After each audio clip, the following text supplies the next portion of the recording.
Welcome to this episode of Dental IQ, a place where you're going to hear from some of the most accomplished names in dentistry. I'm your host, Fabio Alfieri, and joining me this week is Emeritus Professor Laurence J. Walsh, one of the most remarkable and highly accomplished names in dentistry today. Professor Walsh is a leading educator in the Australian dental industry, having taught for over 36 years and served for 10 years as the head of the UQ Dental School. He's the former president of the ADA Queensland and has been appointed as an officer of the Order of Australia. Professor Walsh has published countless research papers with special interests in things such as biomimicry, laser technology, and teeth whitening. On this episode, we talk about a wide variety of different topics as Professor Walsh shares his knowledge on things such as chemistry, dentistry, and physics. Stay tuned and hopefully you'll learn a thing or two from one of the leading minds in dentistry today. Professor Laurence Walsh, thank you so much for joining us on Dental IQ this week. It's a pleasure, Fabio. Personally, I'm very excited for this because I'm ready to learn a lot from you, and there's a lot of different topics we're going to unpack, but I want to first know a little bit about yourself. I know our listeners have definitely heard of you before, but I want to hear a little bit about how Laurie Walsh came to be. You're in a very unique position as a dentist because you're very, very skilled and educated in chemistry and physics as well, which is something that you don't see a lot of. And I kind of want to unpack that a little bit to understand how that came to be. Can you tell me a little bit about sort of where that interest sort of sparked in your early years? Yeah, that's a great question. I mean, I guess in school, I'm the original sort of science geek student that generally every class has one, and I was certainly one of those. And I got exposed to chemistry very early, just in my life growing up on a farm, and we used large amounts of chemicals. And by large amounts, I mean measured by the ton in, fertilizers of different sorts and ammonias and herbicides and different things. And so I was always interested in how things worked. And so pulling things apart, understanding what was inside them was always interesting. And so when I visited one of my best friends in school in 1970, he'd just been given at the time a little chemistry set. And I thought, oh, wow, this is just like the coolest thing. So we sat in his shed and did all sorts of unspeakable, smelly experiments with that. And I was just hooked from then on. I've always had a love of chemistry and chemistry sets, and that stayed with me for more than 50 years now. So it's one of my prevailing long-term interests, you might say, Fabio. So in school, as you said, you're the science geek of the school, which is, I mean, it's a great label to own. And chemistry was a very early interest. What was that pivot into dentistry? Was an early dream of yours to be sort of in the sort of more scientific chemistry-based fields, or was dentistry something that was always on your radar? Dentistry sort of landed on my radar when I had orthodontic treatment as a child. And of course, today, many children in school have orthodontics, but you go back more than 50 years, and it was very, very rare. In a school of over 1,000 pupils, I was one of only 2 people having orthodontics, and it was nothing like it is today. And I had a terrible malocclusion, and I got to know my orthodontist extremely well, and my general dentist, both of whom were actually friends of my dad from church. And just spending time with these guys, I thought, these guys are actually using materials and chemistry in their everyday life, but they're actually helping people. I thought, oh, what a cool combination that is. So to me, rather than just be sort of locked away in a lab, as fun as that is, it was that interaction with people and helping that was so practical. I thought, this is great. This is a really cool area to be in. And I guess since I was about 13, I knew this was what I wanted to do. So you're taking that love for chemistry and you're finding a way to impact people's lives positively every single day. And for you, that's dentistry. Absolutely. I love are that. The biggest users of biomaterials of different sorts in the world. And so it's one of those like fundamental things that you've got to get your head around. And I always thought it was just such an exciting and really riveting area of interest. And I guess that's one of the things about dentistry. You have to really love it. And I really love it. No, that's good. I mean, I'm definitely going to accept that answer because, I mean, in this industry, you see a lot of people who have such a passion for helping people. And it's so cool that you've found a different way to do that by applying something like chemistry, even physics as well, to that every day. So that's awesome. So what was your education like? So you've come from school. Where did you go to university? Yeah, so I grew up in Ayr in North Queensland, then came down to UQ to do dentistry. I was one of a handful of kids who weren't from Brisbane, so I was one of those, country kids, if you like. And during that education, I was really fortunate to be able to win a couple of scholarships to do vacation research electives. So instead of going back home to work on the farm, which is what I normally did, instead I was able to spend a couple of summers actually spending time in the lab doing a couple of dedicated research projects. And that really sort of laid a foundation for spending some time in my final year, which was fifth year, of doing a whole bunch of extra electives in research, which were based on the main university campus. And that, I guess, laid the seeds for what would eventually become my PhD, which is sort of where I went afterwards as the sort of the next step in the progression. So it was really like a type of wedge that sort of began with an interest that just grew and grew and grew as I went through my career. And what was this first PhD in? So that was in what today you would call dendritic cell biology. It was all about the cells that do immune surveillance and where they come from and what regulates their behavior. But it led to the development of some really interesting ideas that then provide the basis of what I would then do as a postdoc scientist when I went to the US. So once again, it was one of those stepping stone things.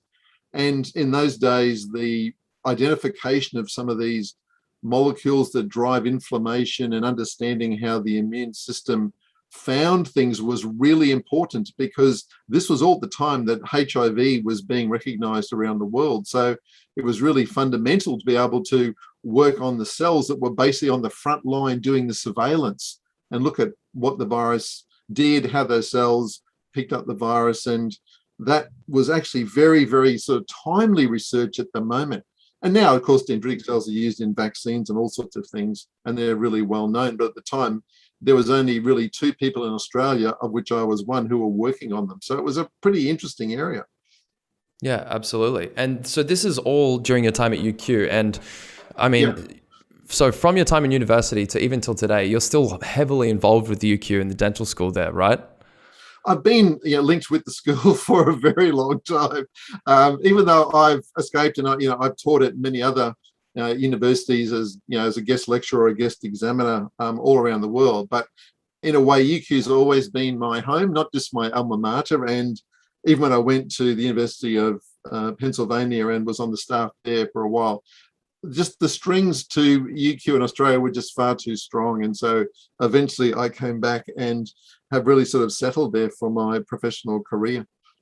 And is that what Emeritus Professor means? Can you explain a little bit about what that title is? Yeah, so an Emeritus Professor is an honour that's given to some, but not all professors of a university when they retire, as a sort of a recognition of their overall contribution. So it's a really nice sort of thing in a way, and practically it means that you're still very much involved with research and supervision and where your school or institute is going. And it's a great way of remaining connected and being, if you like, still part of the family that you've spent all your working life with. So it's really nice. It's rather than just sort of going home on the day you retire and never stepping foot inside anymore. So yeah, absolutely. I mean, it sounds like a very well-deserved honor, though, if you've, dedicated so much of your life to what is now your home at UQ Dental School. So that's awesome.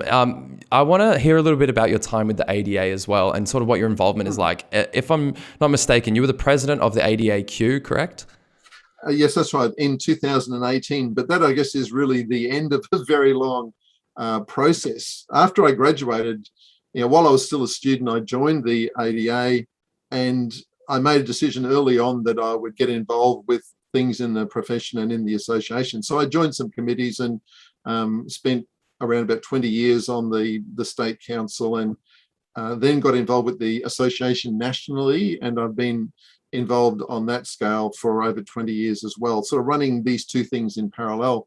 And eventually one has to spend some time, on the executive or doing a term as president. And I was very honored to be able to do that in 2018. And I think it's a great honor when people can return to serve the profession and their professional association. And the opportunities that the ADA gave me were really fantastic, because it's a great way of meeting and connecting with other people who share the same goals and ambitions. So for me, it was a really great part of the career that I had. Yeah, definitely, definitely. And kind of speaking of UQ for a second, I know that you are still very heavily involved with building a lot of educational curriculum, if I'm correct. Is that just for UQ, or is that kind of for dental education as a whole in Australia? What does that look like for you? Yeah, I mean, dentistry education has been a really important a topic and interest of mine for a long time. And I spent some time on a global group that was trying to harmonize and standardize that. And we began meeting in 2002 to try to look at ways that we could make more consistency across different sort of curricula.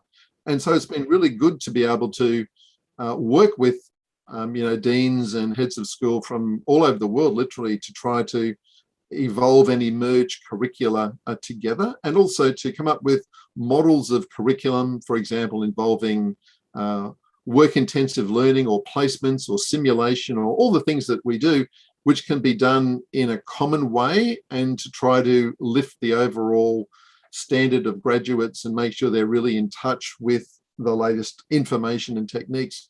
So it's been really useful to be involved with lots of other universities around the world as an examiner or as a guest presenter, and just to have connections with people who think the same way and are going in the same direction as you.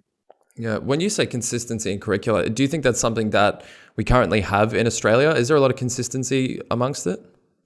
There are diversity in the models of how the curriculum is delivered, but the actual content tends to be fairly similar. And that's because there are certain requirements and competencies that you have to meet in order to graduate as a dentist. So there's only so many ways of getting there. But things like the experience that people get when they're on a placement or a rural experience or a rotation or an intensive, or things like that, they're really great to enrich you beyond what just the minimum curriculum requirements are. And when I did dentistry, I was very fortunate to be able to do some research electives, for example, which turned out to be really useful for my later career. So I'm really conscious about trying to give people as much opportunity as they can get. For sure. Well, speaking of research, I know you're very involved with a lot of product development in a wide variety of different spaces. And I think this is something that I'm most excited to talk about, because I know that you must be aware of so many different technologies that are probably going to change the next 10 years unbelievably. So I want to hear a little bit about some of the remarkable technologies that you might have seen maybe in the past 5 years. So one of the really neat things that we've got at the moment is called biomimicry. And this is basically trying to take nature and copy it and then improve on it. So when we're looking at problems that arise in the enamel of teeth, by using a biomimicry approach, instead of say, let's go off the lab and build some artificial model to do something, you ask yourself, well, actually, what's the natural system that repairs this, and how can we leverage that, make it work better, make it work faster, so on. So that's a technology for remineralization. But we've been able to take the same idea and apply it to lots of different things. For example, we submitted a paper recently which was about surfaces of dental implants, where the nanostructure on the surface of those starts to copy the wings of certain insects that have a type of pattern of sharp points. And those little sharp points basically impale bacteria that try to land on the surface. It's actually copying something that some insects and some plants do, but putting that into a titanium metal. So the whole idea of biomimicry is really cool, because often you find that there are some really clever ways that exist in nature to solve a problem. So instead of coming up with something new, you want to look at that and try to make it work better. It could be, for example, an existing element. It might be a compound from a plant, and we've done some really neat work with compounds extracted from plants, because plants have to fight off bacteria and fungi and pests all the time. So obviously they've got systems to do that. And I can remember when I was a very, very junior student in the research lab, one of the lab's projects was an adhesive that could work in saliva and underwater. And of course, the thing that is an adhesive that works underwater is the stuff that sticks barnacles onto boats. So you say, well, here's a really good adhesive that clearly works underwater. Why don't we take some barnacles, pull them off, work out what this glue is, and see if we can make it do something. So I love the idea. And that's being, sorry to interrupt, Laurie, and that's being adapted into dentistry, because obviously all those basic concepts, absolutely. You take the idea and you look at how it works and why it works, and then you work out how to make it better. I mean, after all, antibiotics came from looking at what was naturally produced by bacteria and fungi to kill each other. We've just leveraged that. So they have a natural origin as well. So I think we need to try to take lessons where we can and go back to those first principles and try to maximize those, which I think is really neat. Yeah. So we got elements of an insect, and we've adapted that into how we can attack bacteria. And we've also got the way that barnacles stick to boats and creating an adhesive that works underwater and in saliva. Yeah. And Biomimicry. Probably the most strange example that I can give you was when I was about 12. I remember reading Mad magazines were all the rage that young boys used to look at, and my friends at school used to get them, and you'd always flick to the middle page where there was a 4-panel cartoon, and then you turn over and there was the grand reveal. It was always something you never imagined would be the grand reveal. So that was always the feature for me. And I can remember looking at one which was about, it was a guy who was trying to impersonate Gene Kelly, and he was walking on the street in New York. It began to rain. So he picked his umbrella, he was swinging around a pole, and he started to singing in the rain. I thought, this isn't a very interesting cartoon. And I flicked the page over, and in the best of Mad magazine tradition, it turned out that it wasn't raining, but on the 2 adjacent buildings was a giant banner which said World Long Distance Spitting Competition. So it was actually saliva that was raining down.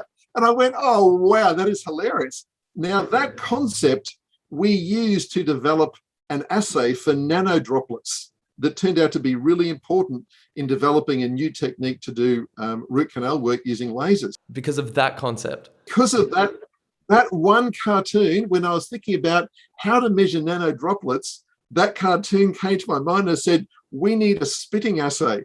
And that's exactly what we did. And that's now been used by several laboratories other than our group to actually measure little nano and micro droplets of fluid. And last year, we began using it to measure the spray of little particles produced in a dental visit to look at the risk of COVID infections.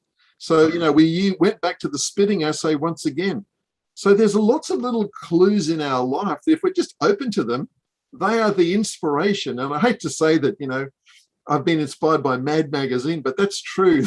No, I think that's fair enough. To think that Mad Magazine and a spitting cartoon has potentially led to breakthroughs in science and, COVID-19 research, that's incredible. That's such a connection. People also joke that many things that I saw on TV as sci-fi in the 70s and 60s are now real devices. So things like, phones and smart cameras and all these devices, which no one had ever imagined could be real. They were just the tools of sci-fi, and now things that we just use every day and don't even think about. Casually, yeah, right. So if you wait long enough, today's sci-fi becomes, tomorrow's invention, really. So, yeah. Other than the spitting assay, what's something else that you've worked on recently? I love the name, by the way. That's the best to me. Yeah, we've been doing some really interesting stuff on how you can regenerate bone and soft tissue, because that's really difficult in a sort of 3-dimensional sense. So the UQ Dental Schools just formed a major research center which focuses just on the engineering and reconstruction of tissue. And we published a book earlier this year where we basically show everything from gums and bone all the way through to teeth and salivary glands, all the things that one can now regenerate using stem cell technologies, nanoparticles. We published some work where we loaded genes into the nanoparticles, and then we use lasers to penetrate through the tissue to switch on the nanoparticles to release the gene that then change the stem cell's behavior to make it actually do something. So it's a combination of some physics, some chemistry, some light-based engineering, some tissue engineering. All these sort of blend sciences that things now use are really just such exciting things to be involved with. And that's why, Research Day is such a fascinating and wonderful thing to be involved with. So the genes you were talking about before, these genes already exist and we have them, but are they dormant, or they don't have the ability to do this regeneration and we're essentially activating it? Is that what's occurring? Well, that's right. So we can put genes into a cell. That's a process called transfection to make the cell do something. I mean, I'll give you a really good example. So the way that we make the vaccine to hepatitis B is you take part of the hepatitis B and you put that into baker's yeast, which you normally use to make bread, but instead you force the baker's yeast to make the little hepatitis B protein, which then becomes the vaccine. So it's a bit of engineering this little tiny fungus to do something it really wasn't designed to do. So in the same way, we can put little bits of missing genes into cells, or we can give them signals that turn on their behavior and make them do stuff faster or better or even different. And this is really important with stem cells because they're a bit like a type of blank page that you can fashion into a certain direction to make them do things, make this sort of bone or make this sort of blood vessel or whatever. So by giving them the right signals, you can start to alter their behavior. So it's a really interesting area of research in general, not only in dentistry, but in medicine, because people are now talking about engineered organs, hearts, livers, all sorts of different things are now being considered. So it's really exciting. Well, for the dentistry side of things, I know that a lot of dentists share your views on this because, I was talking to Dr. Fadi Yasmin the other day and he said the same thing. He thinks that regenerative medicine for, the soft tissue in your mouth, the enamel, is the future of dentistry because, obviously the enamel in your mouth isn't very good at repairing itself. So something that's going to give it a little bit of help, that's not a synthetic and it's more of a natural remineralization, that's very valuable. Right. Absolutely. And it's really great that Australia has been the leading country in that technology in the world for the last 25 years. The idea of actually taking the natural proteins that coordinate mineralization and putting them into practical products that you can put in chewing gums and pastes and all sorts of things, all that technology has come from Australia. And it all came from thinking about, where does this begin with milk? When you're feeding an infant child, they're getting all this nutrition from milk. When people are growing up, we talk about calcium and bones and milk. And when I was a child, you used to get free milk at school. You'd turn up in the morning and there'd be literally hundreds of bottles of free milk. Unfortunately, in North Queensland in the summer, it used to go off pretty quick in the heat, so that was always a problem. But if you have to get to school quick. You have to get to school quick. So but just thinking about what is it about milk that's so useful and how does that work? And my good friend Eric Reynolds, who's a biochemist by background, he solved that puzzle and then was able to turn that into a really successful technology platform. So once again, it's learning from the way that nature works and trying to exploit that in a way that makes it even better. Is such a good strategy. Yeah, absolutely. Absolutely. I want to talk a little bit about sort of moving on from what you've been working on to something that I know you're very experienced with is teeth whitening has been a big field for you for a long time. And if you know anything about teeth whitening, then you've definitely heard of Professor Laurence Walsh. And I want to hear where that sort of specific interest in the dentistry field started for you. Yeah, so in the specialty I work in, which is called special needs dentistry, we see a lot of patients who are medically very complex, and there'll often be imprints of their medical complexity on their teeth. Sometimes they're misshapen or malformed or bits are missing, and sometimes they're really badly stained or they have really unusual stains. And this can be really quite debilitating when someone has teeth that are purple or blue or green. These outrageous colors make it really difficult. And I've certainly seen patients of different ages who've got a lot of adverse comment from their friends and other people when they have these unusual shaped teeth and shade teeth. So I thought, wouldn't it be great to do something for these people? And I started to think about all the different sorts of molecules that might be present and how they could be broken down. And it just developed into, again, digging around, trying to get to the basics of what was going wrong and looking for some strategies. And I guess it was really driven by the demands that I was seeing in the patients that I've been caring for, which really led to the interest. And that's often true with research in clinical areas, that it begins with a clinical problem that you've got, and then you explore that, and then it opens other doors as you start to go along a bit of a journey. So I would see people with staining from sort of first generation tetracycline antibiotics, which is very, very difficult to treat.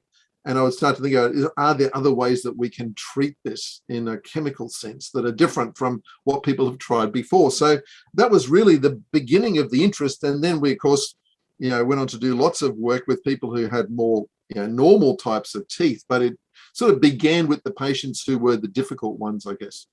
Yeah, I mean, tetracycline stains is, the definition of difficult stains, isn't it? Where did you sort of land with the research around whitening tetracycline stains? Yeah, so we ended up, and we're actually still doing research. We only this week submitted for publication in a journal a 2-year study looking at what happens to tetracycline staining when it's exposed to different forms of light. And there's a really, really complex story about what light does to certain tetracycline molecules once they're inside teeth, and how certain types of light do different things. So blue light does one thing and green light does the opposite, even though blue and green are not that far apart. And we sort of basically discovered by testing it in the lab and then in tooth models that blue light worsens the stain and green light can erase the stain. And that was eventually turned into treatments that use intense green lights like LEDs or even green lasers. And that's turned out to be a really useful sort of therapy, but it begins with actually a really simple concept. If you look at a tetracycline in solution, it's yellow, and yellow molecules are yellow because they absorb a lot of blue light. So common sense would tell you that that would be a place to start. But having been trained as a photobiologist, I knew that the story was more complex. And so I used different sorts of lamps and different filters in order to remove different parts of sunlight, and then exposed different sort of tetracyclines to different forms of light to actually work out what today we would call the action spectrum, which parts of light do certain things. And I'd done this research many years ago, 35 years ago, when I was doing photobiology in the US, when we were studying sunburn, which parts of sunlight cause sunburn, as opposed to which parts cause photoaging and which parts cause damage to DNA and so on. They're all different parts of the light. And so I just took the same strategy and we applied it to different tetracyclines, and we're able to work out which wavelengths are good and which ones aren't so good. And then we've, in the later study, tracked teeth over 2 years to show this worsening and then this reversal. And this is really neat because I'd seen patients from very sunny parts of the world where their teeth, despite being stained with tetracyclines, had lightened around the edges that were exposed when they smiled. And I'd seen patients who grew up in very cold climates that weren't very sunny with tetracycline staining where it had never gone through that reversal. So the difference always was really striking. And the more we studied, the more it became clear that sunlight was doing something that could be quite beneficial. So in a very simplistic way, you can concentrate several years of exposure to sunlight, the right part of it, in about 10 or 15 minutes by using an intense light source. And that's really just a form of phototherapy in a way, or photodynamic therapy, to give it its correct chemical name.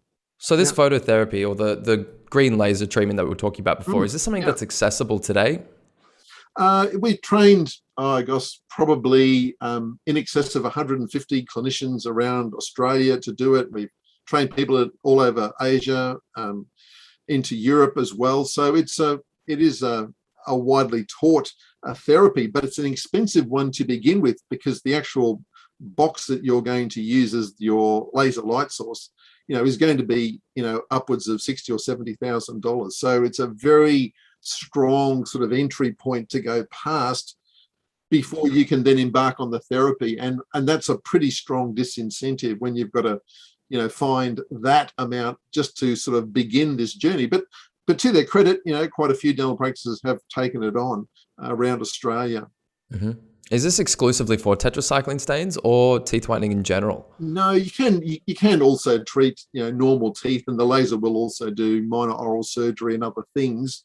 Mm-hmm. It's a bit difficult to have a one trick pony. You need to have a bit of equipment that's expensive to do several things. Exactly. But For $70,000. Yeah, for just sure. to pay the thing off, the return on investment. So that's what those practices have done. It will work on obviously normal teeth as well, but it's at that tetracycline level that it becomes a really good therapy. And we've published some quite nice studies looking at how big the effect is and how predictable and all those sorts of things that you'd want to know.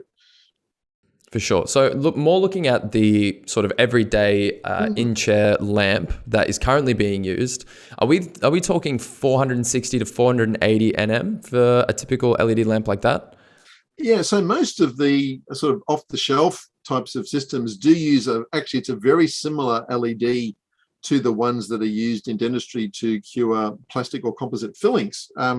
Those indium gallium nitride LEDs run about 464, 470. And if you have the right types of absorbers in your bleaching product, then the bleaching gel might get a bit warm. If you have a photocatalyst, you might be able to trigger the bleaching gel to break down. I helped a company develop a gel based on that concept. However, there are certainly products on the market where the light is there really more as a gimmick. It doesn't actually interact chemically with the things that are there. There's no particular colored molecules that absorb it and get warm or get activated. So it's a really important question to know that you've got the chemistry matched to the light. Because if you don't get that connection made right, it's a bit like two people speaking a different language. They never really have a conversation. So and as a photobiologist, it's really important to join those two dots as closely as you can together to make sure they do actually line up. Right. You mentioned photocatalyst and also the heat production. Are there any other effects that a light source can have on a whitening formula? Yeah, there's basically 4 overall mechanisms. So the easiest one is photothermal. So for example, you're wearing a black shirt today. If you go and stand outside in the sun, you'll get hotter than if you're wearing a white shirt, because black is a universal absorber of visible light wavelength. So that's simply using it to warm the gel up, which accelerates the chemistry. The second approach is photochemical. So here, the light helps to drive a chemical reaction. So human vision is an example of that. Photosynthesis, they're examples of reactions that occur when light is present. So the light is a necessary requirement for a photochemical reaction. And there are a couple of products on the market that do use photochemical reactions borrowed from wastewater treatment. So you take what you do industrially to manage effluent and waste that's colored, that contains lots of polyphenols and brown compounds, and you break that down, where you simply adapt that chemistry across into dentistry, and you've got a photochemical type of system, like the photophenton chemistry is one good example. The third type is photocatalytic. So if you have, for example, nitrogen-doped titanium dioxide or a rutile or other titanium dioxide mineral that's appropriately treated, those can be ways of generating oxygen radicals when they're exposed to short wavelength light. And that principle has been used in a number of different products in industry. And if you apply that, then you might have a light absorbing but photocatalytic product. And finally, you can have photodynamic. And as the name would suggest, from the Greek word dynamos, means to push or energize, here the light actually pushes the reaction along. So it activates a photosensitizer that pulls in environmental oxygen and converts that into oxygen radicals. So that's been used in cancer therapy. So bleaching systems are really a derivative chemistry of photodynamic therapy for cancer, which is where the story originally began. So they're the 4 mechanisms that light uses to activate a bleaching gel. And different products will use different ones, and some products will use none of those because they lack the right piece of chemistry in the gel to do that piece of lifting. Right. So that doesn't have the connection like the language example you gave before. I understand. Right. Yeah. You mentioned oxygen radicals, and I really want to come back to that in a second. I have another question for you in terms of light. Is the wavelength of the light, when we change the wavelength, how is it differing the effect that it actually has on the whitening formula? Yeah, that's a good question, Fabio. So when you're going to the longer wavelengths of light, so we're now talking about going from yellow to orange to red and going outside the visible spectrum, which happens at about 400 nanometers of wavelength, we have less photon energy. That means the amount of energy that's carried in each little packet of light is fundamentally a lot less. When you go to a shorter wavelength, like for example, through a green to a blue to a violet, and then you drop into the ultraviolet when you go shorter than 400, you are going to increasing photon energy. And that's the reason why short wavelengths of light can cause photo degradation. So a good example is if you have plastic lined curtains on a western window in your house in Australia, those curtains become brittle and your blinds become brittle when they get exposed to the afternoon sun. And it's the UV component of that, the high energy part, which is doing it, not the visible light parts.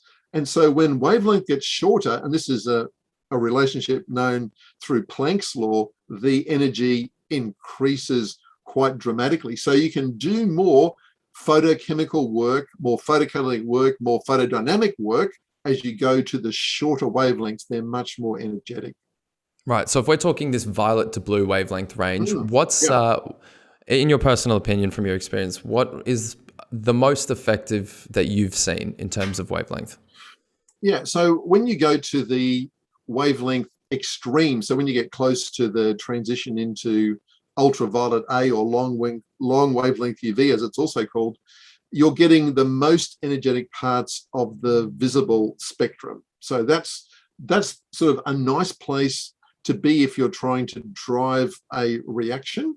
And that's why when some companies started to use lamps and different light sources in bleaching, they started to look at using some of these shorter wavelength lights in order to try to get this type of activation working. But unfortunately, they chose lights that were multispectral. So they had emissions that were in the UVB range and the UVC. And of course, these are problematic because they cause DNA damage, they cause sunburn. They're actually quite problematic for many other reasons as well. So it's a question about finding the right light source. So that's why many manufacturers have now gone to LEDs, because the breadth or the spectral distribution is much narrower. And that means that you can have a much more precise effect. You're not getting heating that you don't want, and you're only getting activation that you need. So the effective energy is a whole lot greater and your loss is a lot less. They're also much more energy efficient and convenient to use. So many reasons for using an LED if you can.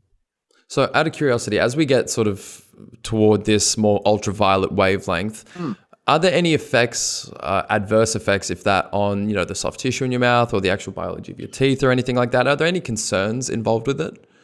Yeah, so the issue arises much more when you get into the shorter parts of the UV spectrum. So for example, around 365 or around 265 or around 222, there are a couple of really strong absorbing peaks for protein and DNA in that region. And there you can actually damage DNA. And this is why some hospitals, for example, use intense banks of UV lights in order to create zones that have sterility. They use these to treat different sorts of medical products and things like that. And there's been a lot of interest in that, of course, during the COVID pandemic. So these sorts of lights, they also break down the air and create some ozone, and the ozone has its own disinfecting action as well. So all these effects you get with extremely short wavelengths, and no one would think of putting those into somebody's mouth. So there's also a practical limit, which comes down to the optics of switching from using plastic or acrylic optics through to glass optics, through to quartz optics. And that also helps to give you a sort of a decision point.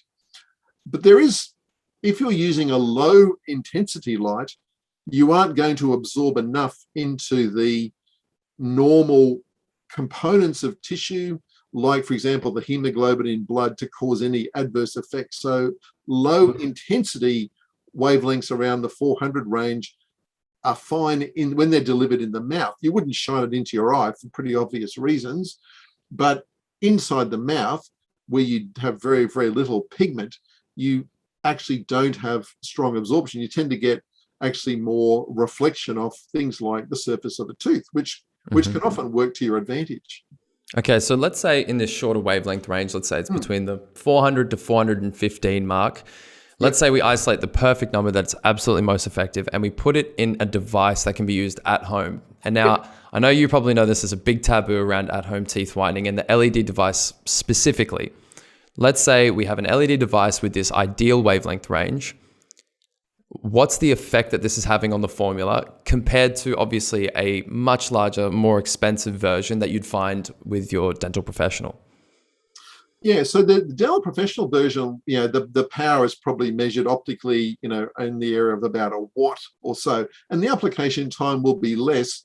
So more joules of energy can be delivered in a very small area to give some sort of nuanced control. Typically, a consumer product will have a bank of LEDs with a diffuser, and the idea is trying to give a broad, even exposure of the teeth across a large segment of the teeth that you can actually see. So your end goal is actually different. It's a bit like comparing apples and oranges. The professional version, that you have in a dental practice is a light designed to deliver a lot of photons in a small space for a very specific therapeutic effect. Whereas what you're trying to do in a home bleaching gel is to distribute light very evenly to get a very, very consistent effect across a big area at a low power density, which means you're not causing any absorption that's going to cause any localized heating.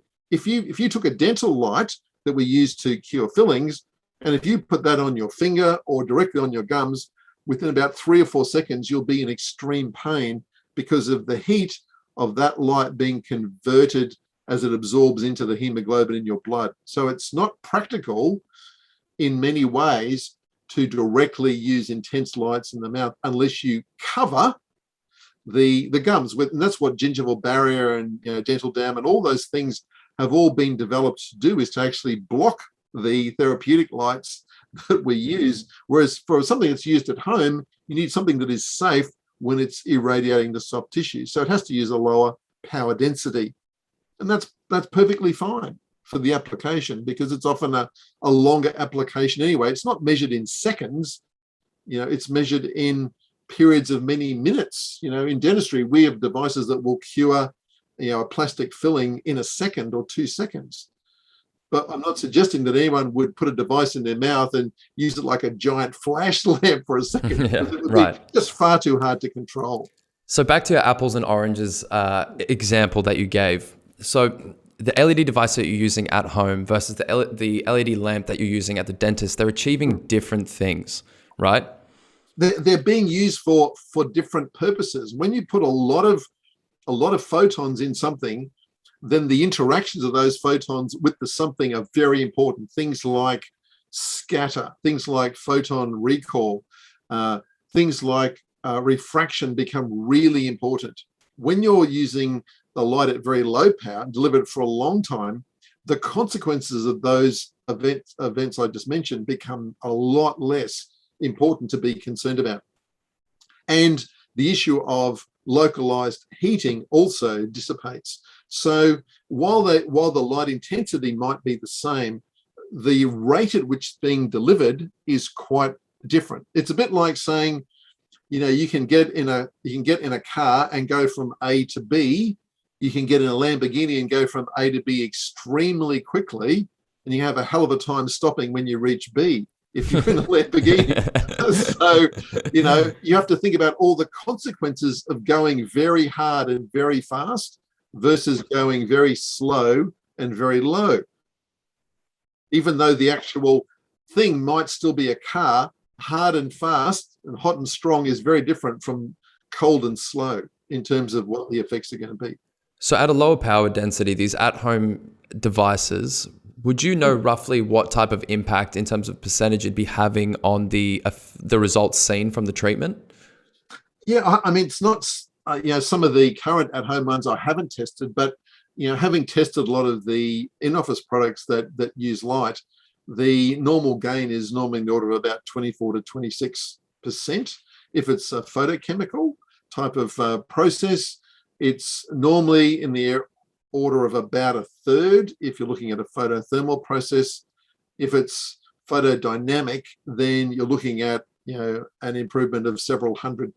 It's a massive difference. So it depends on the nature of the chemistry that's being used in the gel itself in order to push it along. And again, by tuning that properly, using the right absorbing molecules, then you can design the effect to get what you want, really. Right. Well, let's jump back quickly to the oxygen radicals that you were talking about before, because I know this is a very big topic in the teeth whitening space as well. And it's something that we see a lot of where people they're happy to experience sensitivity, or they're happy to roll the dice on sensitivity in order to achieve that cosmetic gain. And I want to know a little bit from you about the sort of oral health aspect to teeth whitening. Radicals specifically. So radicals are obviously very good at reacting with the stains that are in your teeth. What are they actually doing to the structure of your tooth? Yeah, so there will be, and we see this more with in-office bleaching, because we're using much stronger concentrations up in the 30-40% range. What you see with those products when they're left for very long periods of time, if someone has more treatments or more cycles of treatment in a visit than they should, is you can actually get some degradation of the enamel matrix proteins. So when the enamel of the tooth is formed, it's formed from a type of shell or prototype structure, and these proteins are resorbed, but at the end you end up with a few percentage points of the overall weight and volume of the enamel is these proteins, and they serve important structural roles. They allow the enamel to bend a bit and slide around a little bit, so they're actually quite useful. When you use a very high concentration of peroxide, say a 35-40% in someone for 35, 40, 50 minutes, you will notice that some of those proteins in the surface and around the surface disappear. It's one reason that we tell people, don't go out and have a short black coffee, something that's heavily stained, because those little voids where those proteins used to be will now be occupied by the stain of your drink. So please don't do that. There is literature which has used unrealistically long exposure times that does show that breakdown in protein can happen. In fact, there was a recent study published on that only in the last couple of weeks. There's also an effect on the enamel mineral, which is 97% of the weight and 92% of the volume of the enamel is a sort of apatite mineral. And this all comes down to the amount of available calcium as the rate limiting ingredient. So some bleaching products don't have their chemistry well designed, and they will actually soften the enamel. They might have a very acidic pH, which will cause the enamel surface to just dissolve away.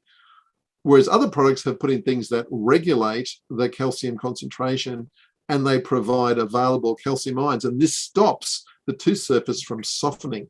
So if I go back and look at products that we were testing for companies 30 years ago, then some of those you could actually see some signs of etching and microscopic damage on the teeth afterwards when we looked at them under the electron microscope using replica technology.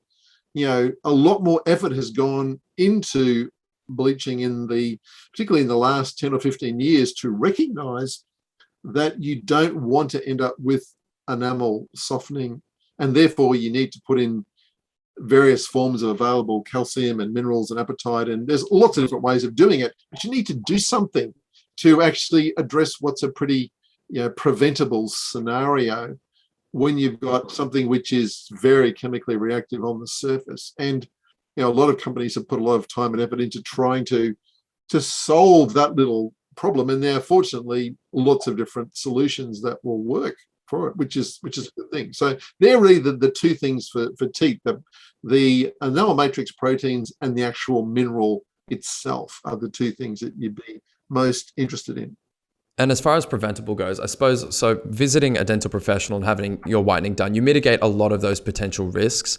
But I suppose the concern comes with being able to order any percentage of peroxide online and have it shipped to your house from overseas, not having a good grasp on what, percentage in peroxide even means, and then directly applying this 35% peroxide to your, the soft tissue in your mouth, your teeth, when whitening might not be right for you. And then something that I wanted to ask you about as well is the pH level, which you mentioned before, is a big factor as well, because in order for these formulations to remain stable, they have to maintain quite a low pH, right? Yeah, so in order to stabilize peroxides, typically, they would be, well, when they're made, there are two major industrial processes that make hydrogen peroxide. But in the most common variant that's used industrially, one of the other ingredients is sulfuric acid. So you end up with a very, very small amount of sulfuric acid in your peroxide, which is a good thing because the low pH and the sulfate are both good at stabilizing peroxide. And so when it's shipped out, it might have a pH of around 2 to 2.5 would be fairly typical. And so what then happens is the manufacturer would then add something to try to elevate that pH when it's actually mixed together. So that could be something in another liquid or something in a powder. And that's why bleaching products that are used in a dental office come as two gels, two liquids, a powder, a dual syringe. Right. Two bits you've got to mix basically, and one even comes as three, but they're all variations of the same theme. So typically there will be a pH adjuster to bring the pH up closer to neutral, and in some cases push it into the alkaline range as well. So modulating the pH is really important, and we've worked with companies all over the world to actually fix pH problems in their bleaching products, which were surprisingly common 20, 25 years ago. Most products we saw had problems with their pH. And the reason they're kept separate is because once this combination happens, the formula itself really only maintains a high pH level for, depending on the level, but only a couple of hours, right? Enough time for your application. Absolutely. I mean, the whole purpose of what you use to stabilize is doing it in one way, and then what you do to activate it is exactly the opposite. You're trying to make it very unstable and break down to give you lots of radicals. So you're really going from yin to yang, and that's why having a separate ingredient, liquid, gel, powder, whatever it is, which is the destroyer, and the activator is the opposite chemistry from the stabilizer. And each product has come up with some different way of being able to match those different demands to try to give a good shelf life but reasonable activity, and each manufacturer has tackled it in a slightly different way. Yeah, and I suppose you get a dual benefit from these dual syringe as well, because I mean you've got the safety aspect, but also a higher pH level is increasing the results seen, correct? That's true. In terms of the pattern of radicals which you get, that certainly is an effect. But the higher pH also changes the enamel effect, because when you have high pH, the pH dissolution of enamel mineral, what's called the isotherm, shows you that you're less likely to have mineral dissolve when the pH is very high. So it actually stops the enamel softening effect, as well as making the radicals have a different configuration that's more reactive because they penetrate faster. So they're normally the two reasons why you would want to get towards an alkaline pH. The risk of going extremely alkaline. So if you went up to, say, a pH of 12 or 13 or something like that, one of the problems that you start to run into is what you're doing to the soft tissues where the gel, if the gel is leaking or if the gel is touching. So there are a couple of fundamental limits you start to run into with things that are very alkaline that generally people try to avoid. So let's talk about low pH then for a second. So the critical point of demineralization is about 5.5. So anything below this is going to cause the enamel to become soluble, right? Well, the 5.5 is an interesting number because it's not a number that's set in stone. So the number came from research mostly done by a guy called Colin Dawes at University of Manitoba in Canada, where Colin took healthy young people, took their saliva, looked at the available calcium and phosphate, and worked out where the point of dissolution would be. And the reason it's really important is that in anybody, that number, the critical pH, the thing you see on the Wrigley's commercial for chewing gum, the little line that wiggles around, that can vary. So for example, if I just had a cordial, and most cordials contain citrates like citric acid or sodium citrate as part of the flavor of the cordial. So I had some lime cordial.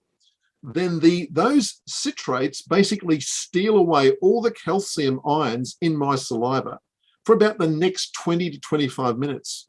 So what happens during that time is my critical pH goes up from 5.5.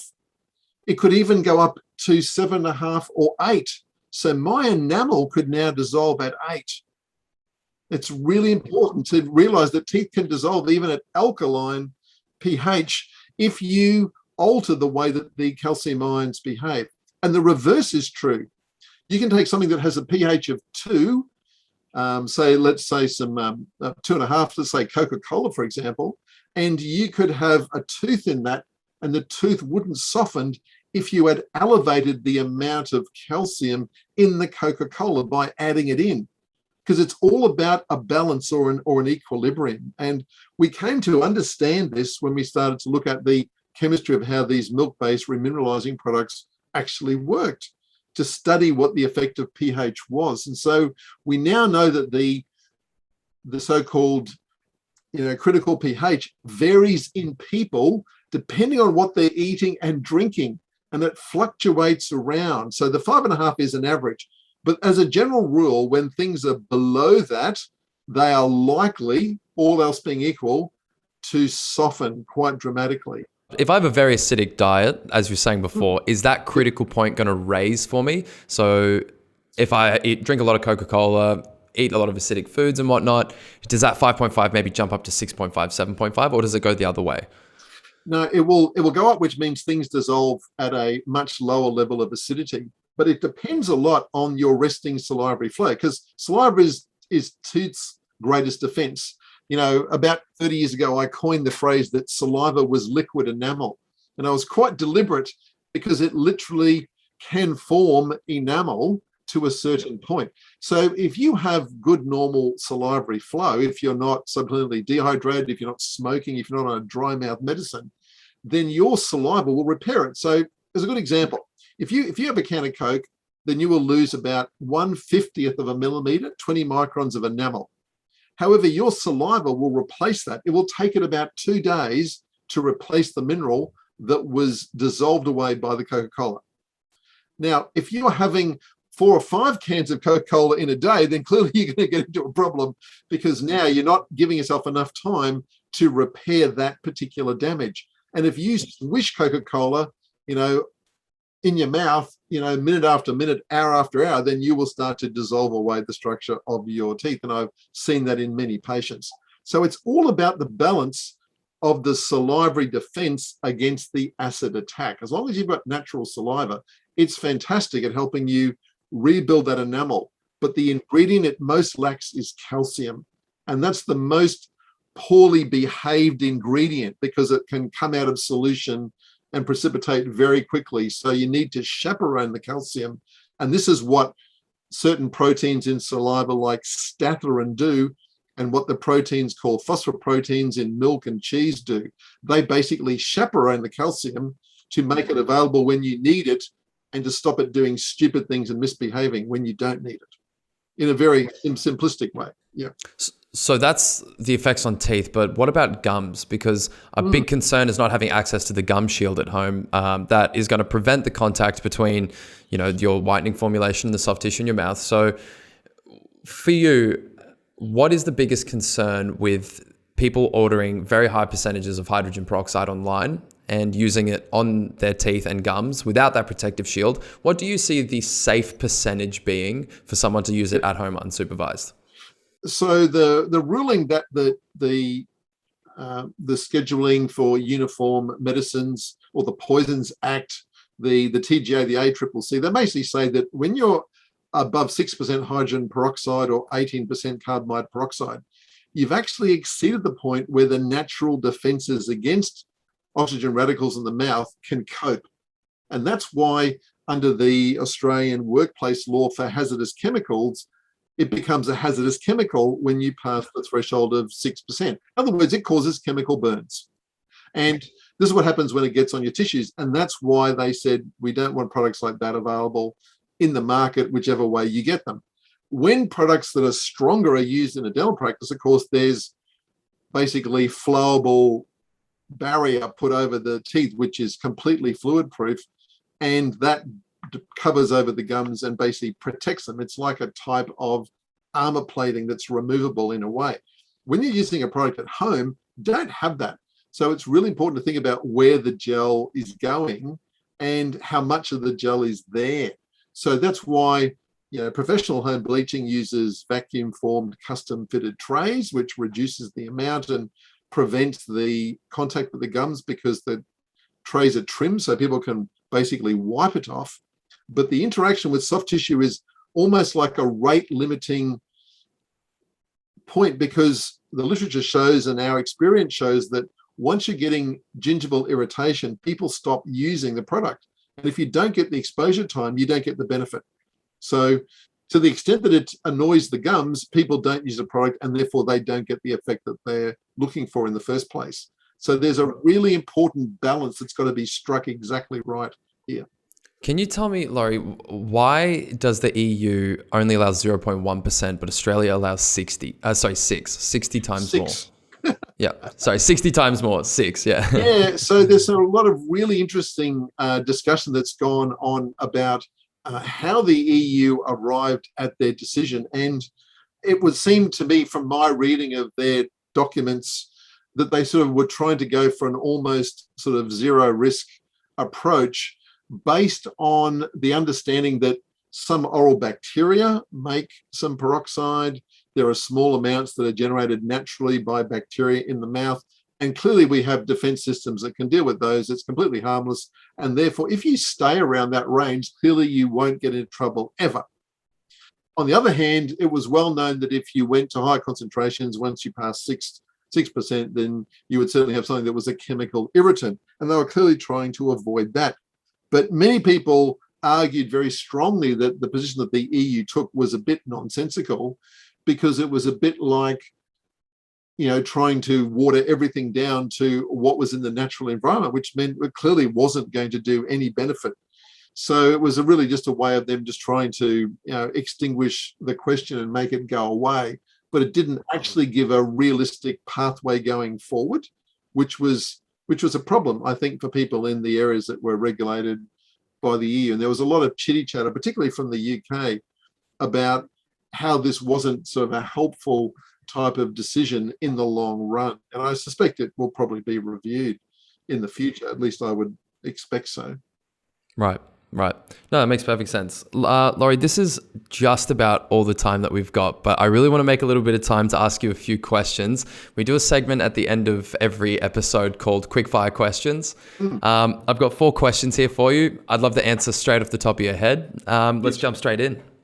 So first question is, did you have a role model in the early days of your career?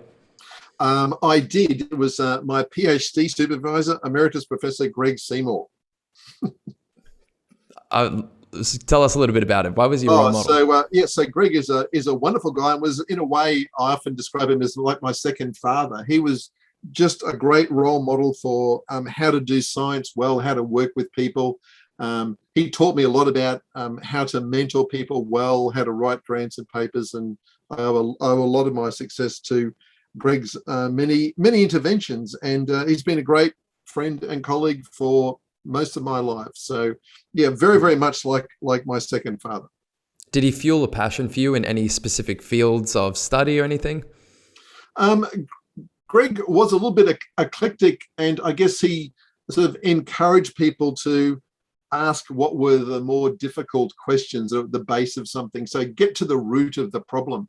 And I think he really drove that in all of his PhD students, and it really tuned in with my sort of natural curiosity. So I think he just really helped to flourish what was already there in an earlier form. As I was growing up, he just allowed me to be able to think through and perhaps do it even better. And he also played an important role in my life. Even when I was in the US, he came over and visited me when I was working in the US, and I was enormously grateful and impressed that he would take the time and effort to do that, just to see how I was going and getting on and everything. So yeah, especially in a field like this where it's so important to be passionate about what you do. I suppose it's always incredible to have a role model like that fueling that for you.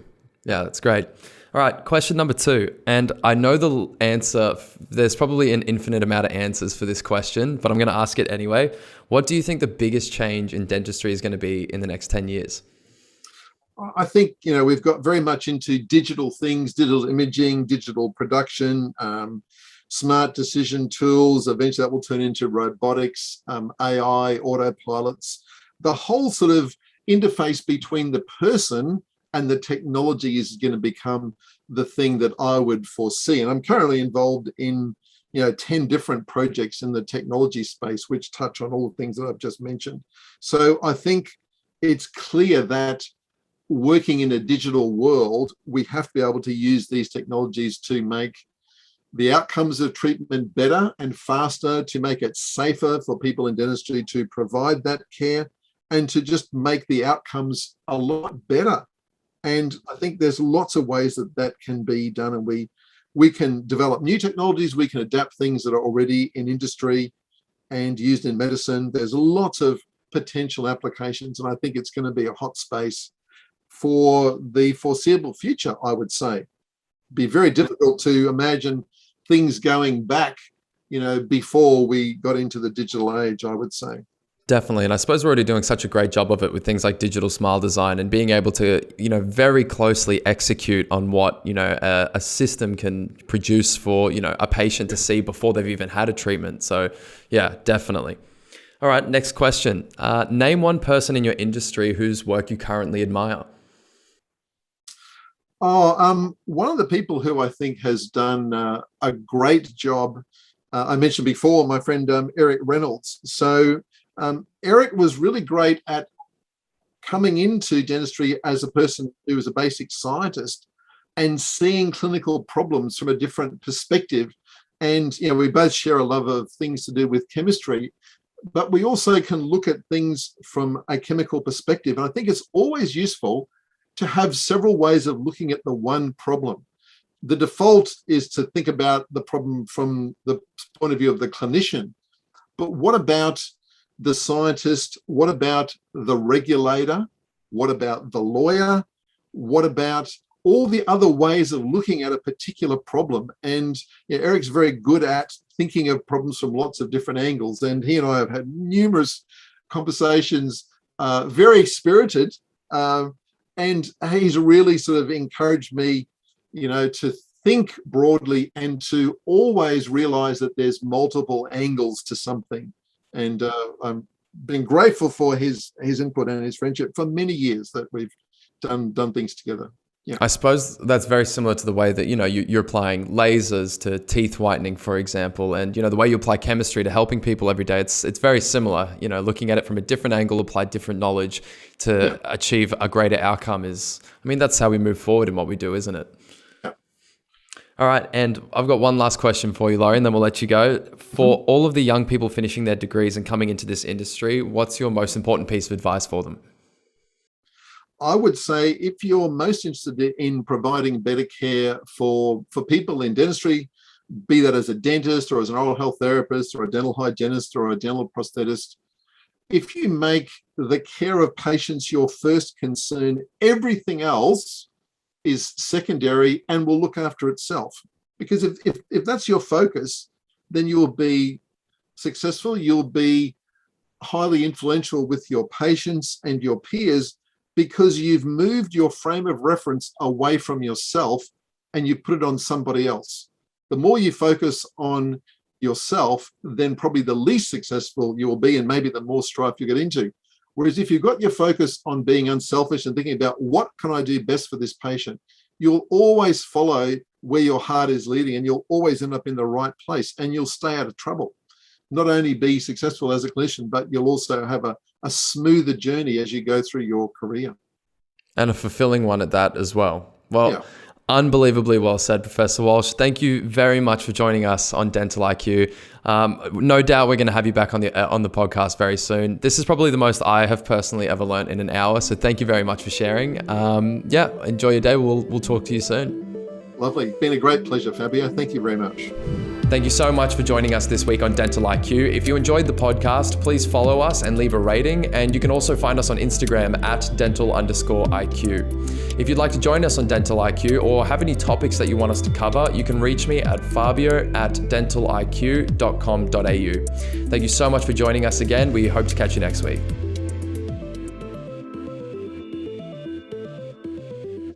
Dental IQ is produced by Heisma.